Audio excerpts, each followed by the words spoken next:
The Gift of the Magi by O. Henry. Here is Shep O'Neill with the story. $1.87. That was all. And 60 cents of it in the smallest pieces of money. Pennies. Pennies saved 1 and 2 at a time by negotiating with the men at the market who sold vegetables and meat. Negotiating until one's face burned with the silent knowledge of being poor. 3 times Della counted it. $1.87. And the next day would be Christmas. There was clearly nothing to do but sit down and cry, so Della cried, which led to the thought that life is made up of little cries and smiles, with more little cries than smiles. Della finished her crying and dried her face. She stood by the window and looked out, unhappily, at a gray cat walking along a gray fence in a gray backyard. Tomorrow would be Christmas Day, and she had only $1.87 to buy her husband Jim a gift. She had been saving every penny she could for months, with this result. Jim earned $20 a week, which does not go far. Expenses had been greater than she had expected.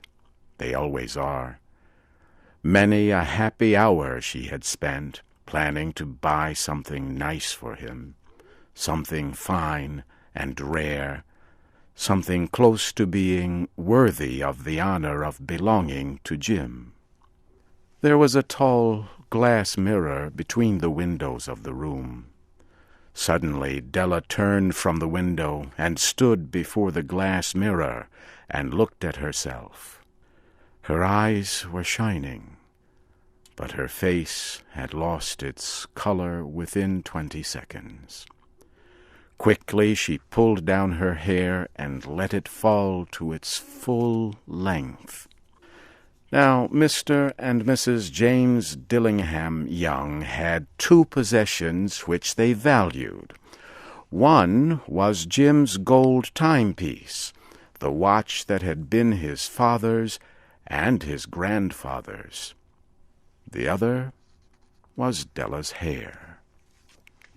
Had the Queen of Sheba lived in their building, Della would have let her hair hang out the window to dry, just to reduce the value of the Queen's jewels. So now Della's beautiful hair fell about her, shining like a brown waterfall.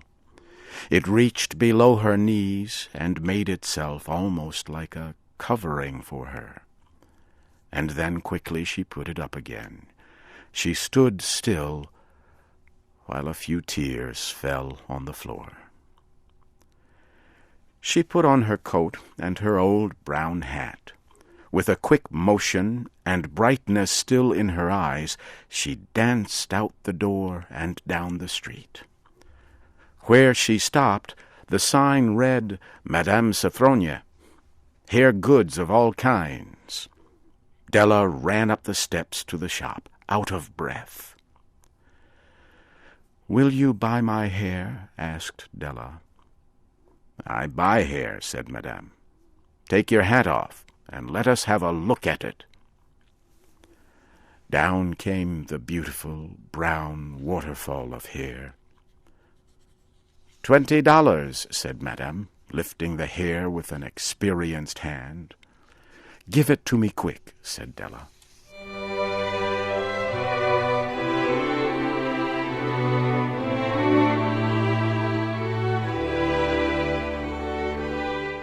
The next 2 hours went by as if they had wings. Della looked in all the stores to choose a gift for Jim. She found it at last.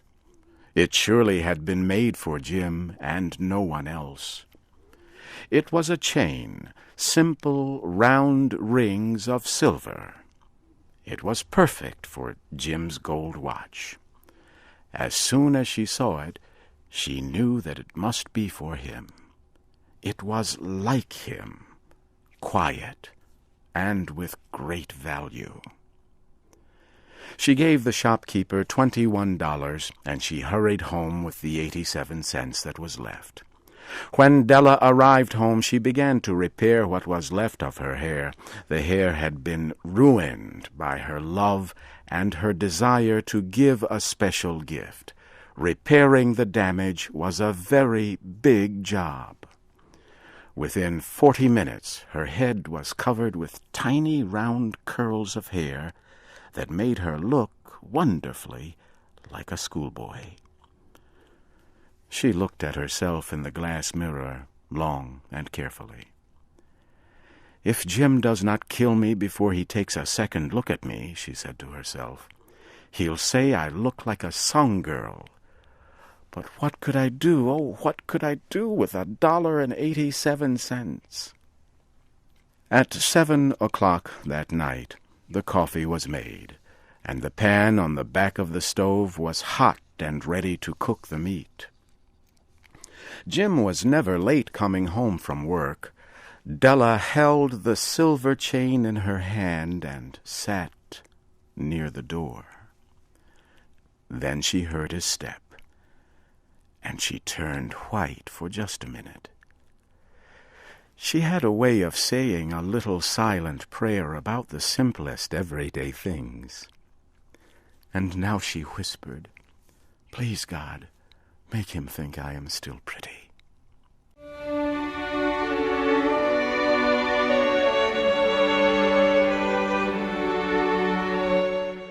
The door opened and Jim stepped in. He looked thin and very serious. Poor man, he was only 22, and he had to care for a wife. He needed a new coat and gloves to keep his hands warm. Jim stopped inside the door, as immovable as a dog smelling a bird. His eyes were fixed upon Della. There was an expression in them that she could not read, and it frightened her. It was not anger, nor surprise, nor fear, nor any of the feelings that she had been prepared for. He simply looked at her, with a strange expression on his face. Della went to him. "Jim, my love," she cried, "do not look at me that way. I had my hair cut and sold because I could not have lived through Christmas without giving you a gift. My hair will grow out again. I just had to do it. My hair grows very fast. Say Merry Christmas, Jim, and let us be happy. You do not know what a beautiful, nice gift I have for you." "You have cut off your hair?" asked Jim, slowly, as if he had not accepted the information, even after his mind worked very hard. "Cut it off and sold it," said Della. "Do you not like me just as well? I am the same person without my hair, right?" Jim looked about the room as if he were looking for something. "You say your hair is gone?" he asked. "You need not look for it," said Della. "It is sold, I tell you, sold and gone too. It is Christmas Eve, boy. Be good to me, for it was cut for you. Maybe the hairs of my head were numbered," she went on with sudden serious sweetness, "but nobody could ever count my love for you. Shall I put the meat on, Jim?" Jim seemed to awaken quickly and put his arms around Della. Then he took a package from his coat and threw it on the table. "Do not make any mistake about me, Dell," he said. "I do not think there is any haircut that could make me like my girl any less. But if you will open that package, you may see why you had me frightened at first." White fingers quickly tore at the string and paper. There was a scream of joy, and then, alas, a change to tears and cries, requiring the man of the house to use all his skill to calm his wife. For there were the combs, the special set of objects to hold her hair that Della had wanted ever since she saw them in a shop window. Beautiful combs made of shells, with jewels at the edge, just the color to wear in the beautiful hair that was no longer hers. They cost a lot of money, she knew, and her heart had wanted them without ever hoping to have them. And now the beautiful combs were hers, but the hair that should have touched them was gone. But she held the combs to herself, and soon she was able to look up with a smile and say, "My hair grows so fast, Jim." Then Della jumped up like a little burned cat and cried, "Oh, oh!" Jim had not yet seen his beautiful gift. She happily held it out to him in her open hands. The silver chain seemed so bright. "Isn't it wonderful, Jim? I looked all over town to find it. You will have to look at the time 100 times a day now. Give me your watch. I want to see how it looks on it." Instead of obeying, Jim fell on the couch and put his hands under the back of his head and smiled. "Dell," said he, "let us put our Christmas gifts away and keep them a while. They are too nice to use just right now. I sold my gold watch to get the money to buy the set of combs for your hair. And now, why not put the meat on?"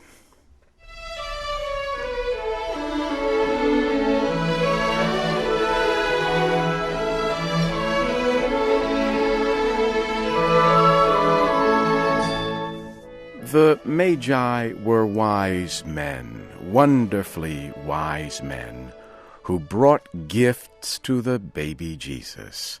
They invented the art of giving Christmas gifts. Being wise, their gifts were wise ones. And here I have told you the story of two young people who most unwisely gave for each other the greatest treasures of their house. But in a last word to the wise of these days, let it be said that of all who give gifts, these two were the wisest. Everywhere they are wisest. They are the Magi.